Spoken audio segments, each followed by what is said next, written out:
Good morning. Oh, I'm sorry, I didn't see you there. Michelle Sorry. Morrison, Chief Financial Officer. Yes. Good morning, Kimberly Armstrong, Superintendent. Thank you all for being here. As you heard last night, we presented our proposed budget to the board. And while the message may be familiar, the weight of this moment has not been lessened. We are facing a $40 million deficit, and we shared our beginning steps to address that. We are in our third consecutive year of a structural deficit, right? So our expenses to run schools continue to exceed the revenue that we receive, and the gap is only widening. The budget reflects tough decisions made with students at the center. Central office took the deepest cut. We'll share more about that. We've invested over 545 million into instruction, supporting more than 7,000 employees. Now, I do want to share that last night I misstated that we were reducing 200 educator positions. That's not accurate. At our March 18th budget session with the board, we noted that our total reductions at the time included central office and was projected to be 210 positions.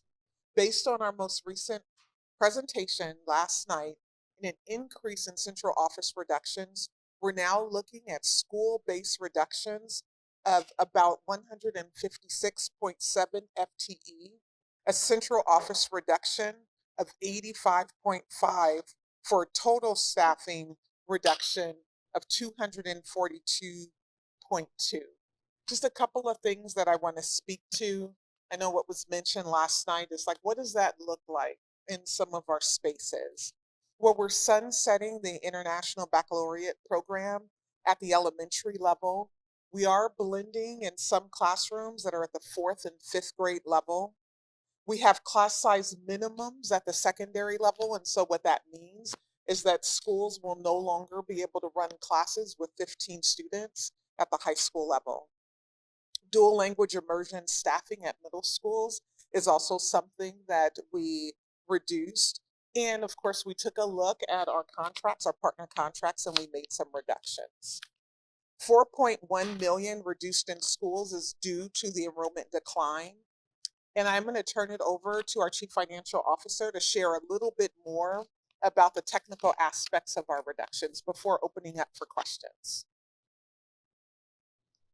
Thank you, Dr. Armstrong. Michelle Morrison, Chief Financial Officer.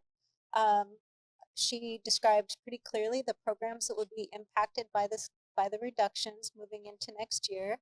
We have shared those, and they were based on feedback from our school staff and our community to date. We've done several iterations of feedback sessions, and that's the proposal we brought forward.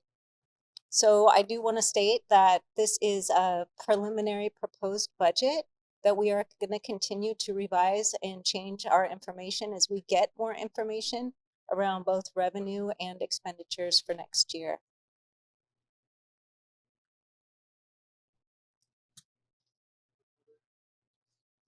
So we'll now open up for questions. What do you want to tell the parents of what public schools do, right? What do you want to say? I'd like to just assure them that students have been at the very center of this issue for the last several years and will continue to be in the future. Know that everyone is very passionate about their community schools and the programs that they have in there. With the continued decline in enrollment, that is what our funding is based on, and we do have to right-size our staff according to the resources we have. So continued feedback and support of their schools, volunteer, care for your kids, care for our staff. What do you want to tell the parents of what public schools do right now? Yeah, that's a great question. I would say that we are making sure that our classrooms have all the essential services to be successful, that we are continuing with high quality instruction, materials that are standards aligned, and making sure that we're providing wraparound supports to our students who need it most. We still believe that Portland Public Schools is the best option and choice for families in our community, and we're going to continue to uplift those experiences. We have a workforce who are dedicated, talented, and skilled, and making sure that we can do the things that we need to do on behalf of families and students.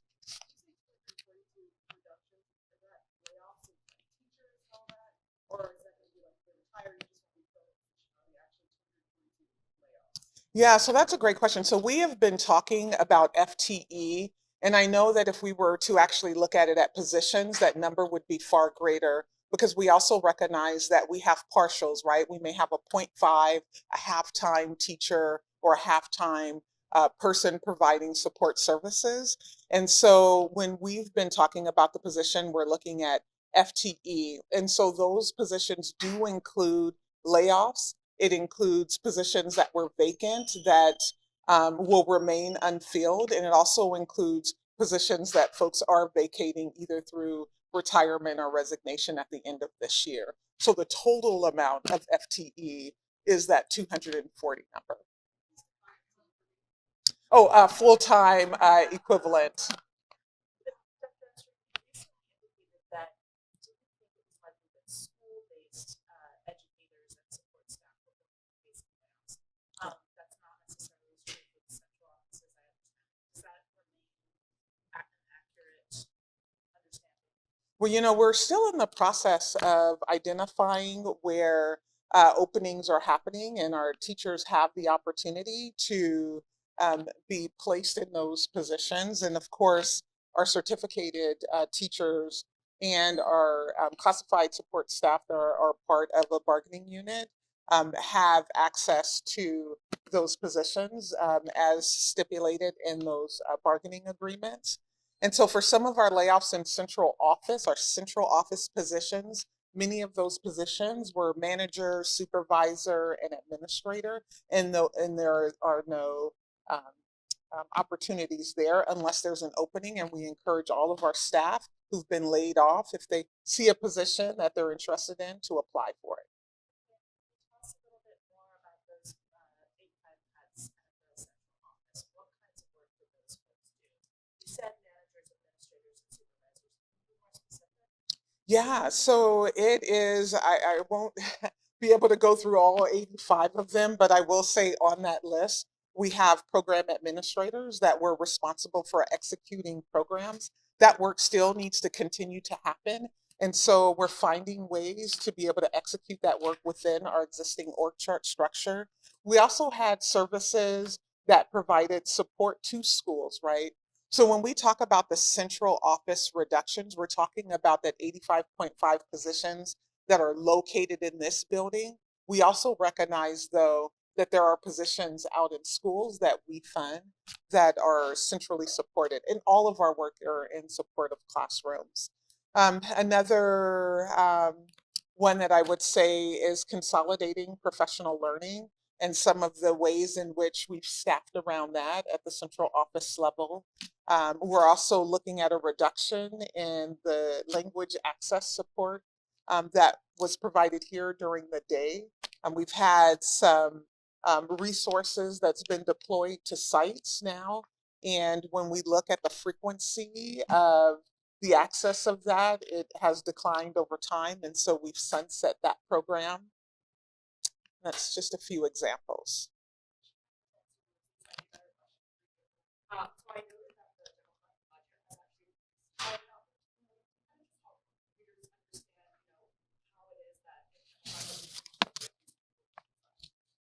Yeah, thank you. So I think as many of us are noticing in our household budgets, our revenue, our income stream is not keeping up with our expenditures. So that's due to inflation for everything from utilities to supplies, equipment, of course, our staffing as well. So those are the major cost drivers for our budget, and are even at the governor's recommended budget level, we are not keeping up. Yeah, and I would just simply say $500 today is spent entirely different than $500 from last year or the year before, just to simplify it.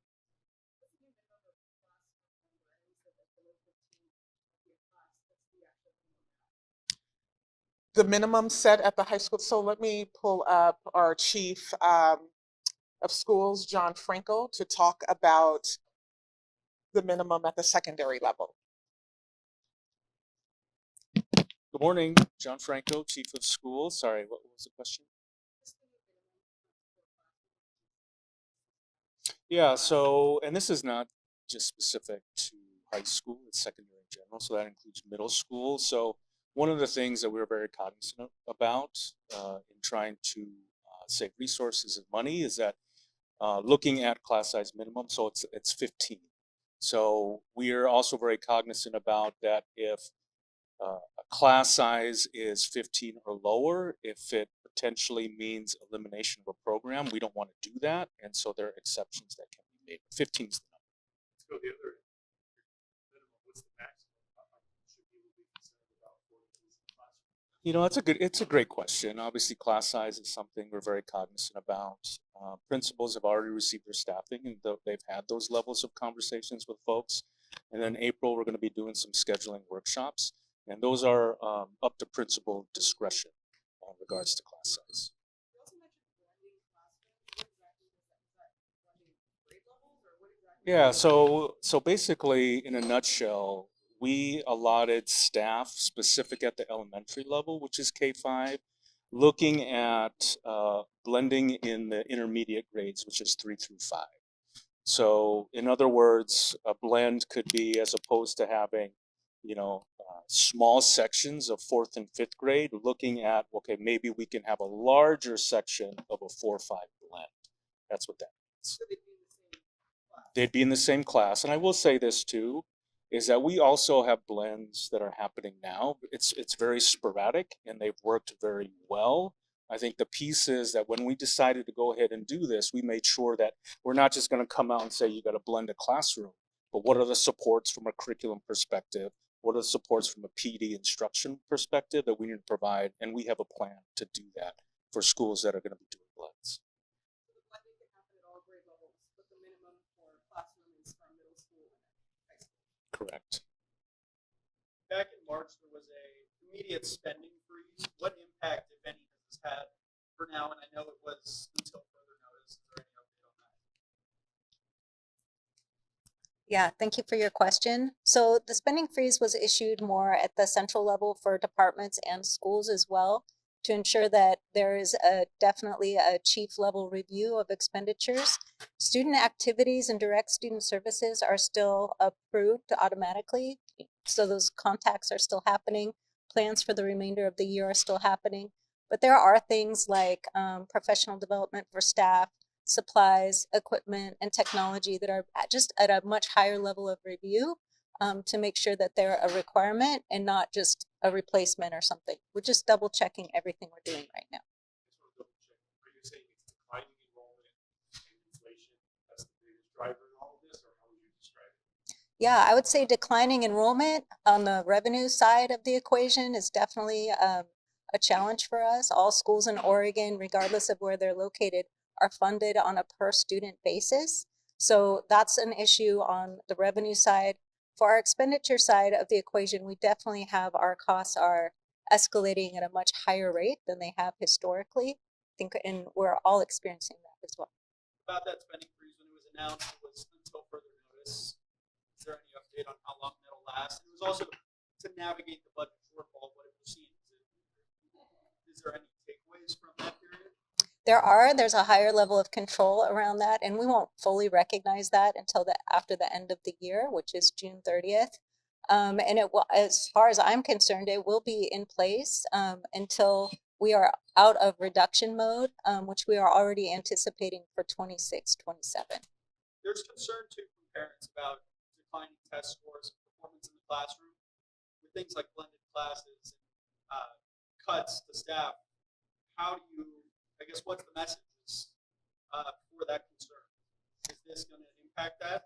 I think I'm going to invite our chief of schools back up to address that question. Yeah, absolutely. And I would also say that it is important to note that we're going to continue to do everything we can to protect student experiences.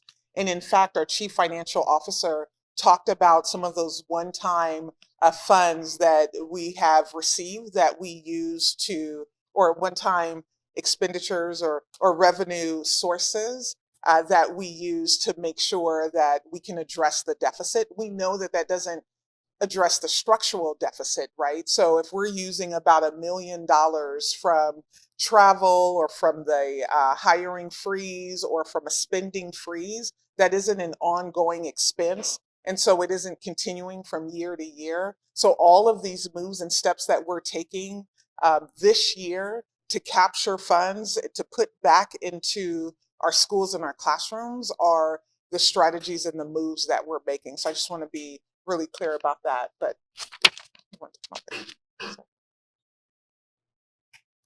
Yeah, and I will just say this. We know this is a very difficult time. I will say this, per Dr. Armstrong, she's been very clear, is that for any semblance of cut, what is the mitigating strategy that we are going to employ? And so this is not one of those things where we say, okay, it's gone, and there goes that piece of work. It's, okay, so how are we encapsulating the work in other different avenues? And I will say this too, to the families, that we've had an immense focus on what we call tier 1 instruction. Ensuring consistency of student experience across all of our schools. And that was, we're in a few years now with the adoption of an ELA and math curriculum, which has been significant. Our principals, our administrators are in classrooms more, giving feedback to teachers, really good feedback. And so we know how important that piece is, and we're going to continue to do those things that we've always done. We have a hard out at 10, so we have time for 2 more questions. So first, I'd like to ask you about the organizational chart on page 42 of volume 1 of the budget books. I found 24 senior directors of schools, in addition to 2 assistant superintendents and a number of senior chiefs, including 2 who were just given a salary increase last night. That historically seems like a pretty heavy concentration at the top, particularly when you go back and look at recent configurations of PPS. Can you address this, given that we are, that's 156 school-based cuts?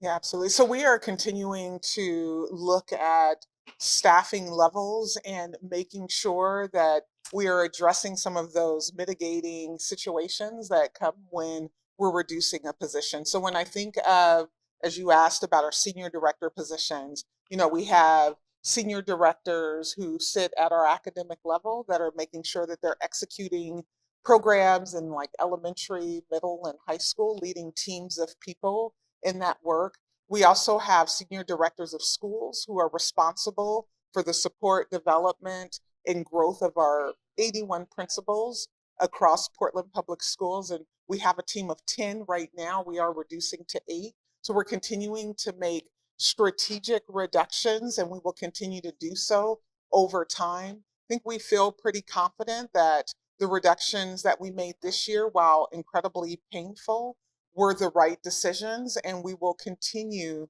to address right sizing here at the central office as we continue to sit in our new reality of enrollment decline and revenue that is not keeping up with our expenditures. Can you address the outlook for the 2026-2027 school year as well?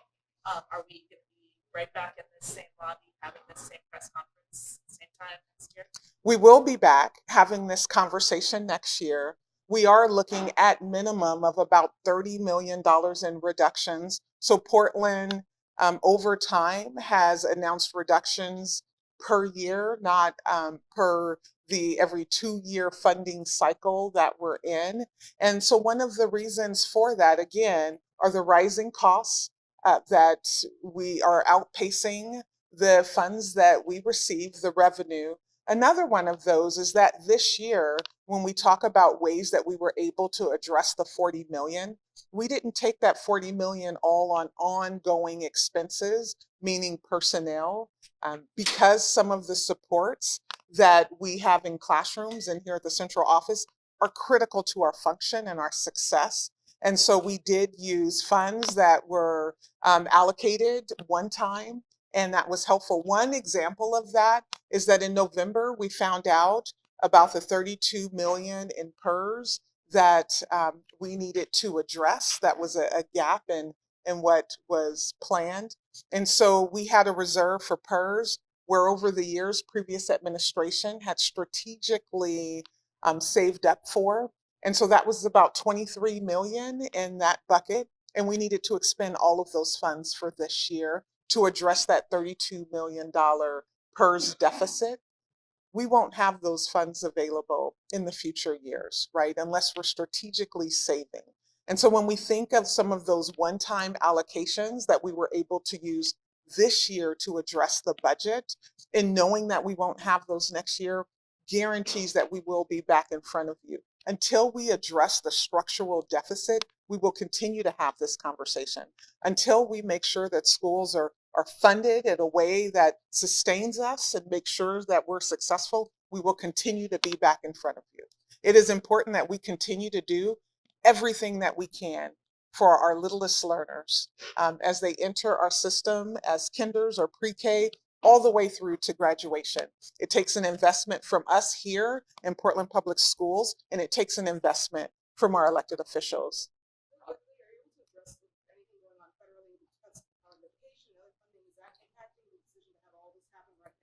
Yeah. Well, we do want to be prepared for reductions at the federal level. So for our Title I fund, we have held back 25% in anticipation of any reductions. Once we know that Title I is fully funded in our federal government's budget, we will make sure that those funds are sent back out to schools so that it can address our students who are most impacted and the reason why those Title I funds exist. Is there a question over here? Oh, yeah, just we are being proactive and we're being very hopeful that should there be any change in our funding structure at the federal level, that our state leaders are active in that conversation and leaning in, and that we'll look for support where we can find it. And we're hopeful that that won't mean further reductions after.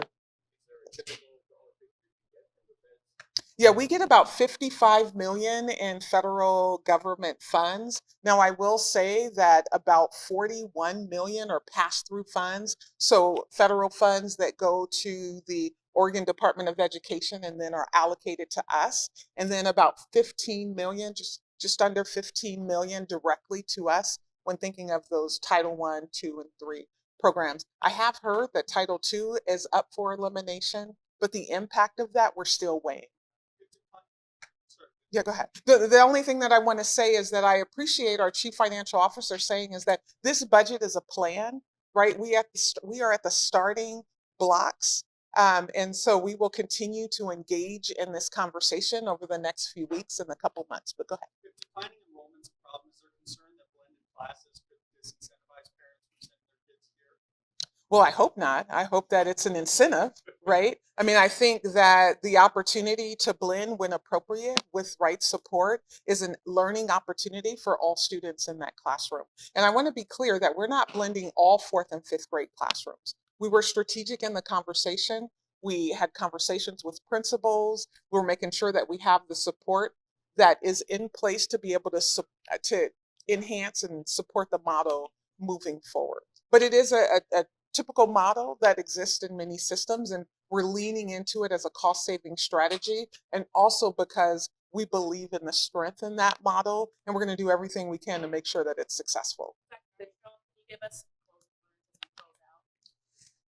Yeah, I think when I think of what I would want to leave with you all is that we are in a defining moment, especially knowing that our elected officials are actively discussing the funds that they'll allocate to schools across Oregon, right? That's a defining moment. When we're making choices about where we're reducing in schools and where we're reducing here is a defining moment. What we won't compromise, though, is the academic success of every single one of our students in our schools, right?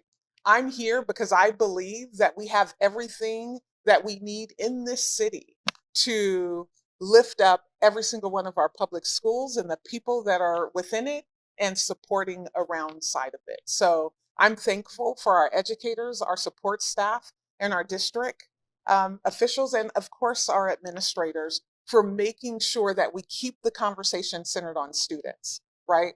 We won't be rerouted. We will continue to focus on student, on learning and achievement. And I am confident that as we continue in these conversations in years to come, we will see the bar increase on student achievement.